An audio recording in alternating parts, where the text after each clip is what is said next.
सप्रेचा Schezwan vada pav कसा बनवायचा ते या व्हिडिओमध्ये आपण बघणार आहोत। याच्यासाठी शेजवान चटणी आणि बटर घेतलेला आहे। वडा कसा तळायचा याचा व्हिडिओ ऑलरेडी अपलोडेड आहे, त्या पद्धतीने तुम्ही वडा तळून घ्या। सुरीच्या साहाय्याने पाव मधोमध कट करून घ्यायचा आहे। पावाच्या आतल्या दोन्ही बाजूला आता थिन लेयर ऑफ बटर आपण लावणार आहोत।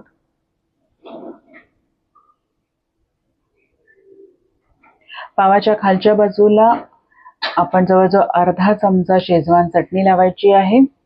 कोणाला तिखट हवं असेल तर थोडी जास्त शेजवान चटणी तुम्ही लावू शकता। त्याच्यावर हा तळलेला वडा ठेवायचा आहे।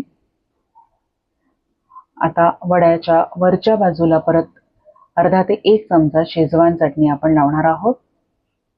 पाव बंद करायचा आहे। आपला शेजवान वडापाव सर्विंगसाठी रेडी आहे।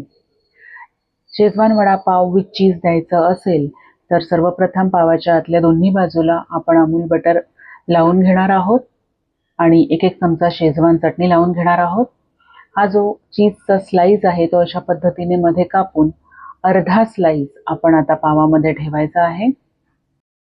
त्याच्यावर हा तळलेला वडा ठेवायचा आहे आणि पाव बंद केल्यावर शेजवान वडापाव विथ चीज सर्विंगसाठी रेडी आहे। वडापाव पार्सल देण्यासाठी सर्वप्रथम आपण सप्रेचा बटर पेपर घेतलेला आहे, उलटा ठेवायचा आहे।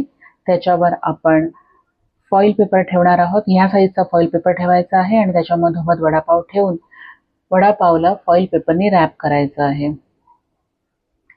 आता त्याच्यावरती सप्रेचा बटर पेपरने रॅप करायचा आहे। मधोमध सेलो टेप लावा। आता दोन्ही बाजूनी अशा पद्धतीने फोल्ड करून परत मधोमध एक सेलो टेप लावायची आहे। वडापावचं पार्सल रेडी आहे। आता स्मॉल टेक अवे बॅग मध्ये आपण हे पार्सल ठेवायचं आहे। त्याच्याबरोबर एक टिश्यू पेपर ठेवा। बॅग फोल्ड करून सेलो टेप लावल्यावर वडापाव पार्सल रेडी आहे।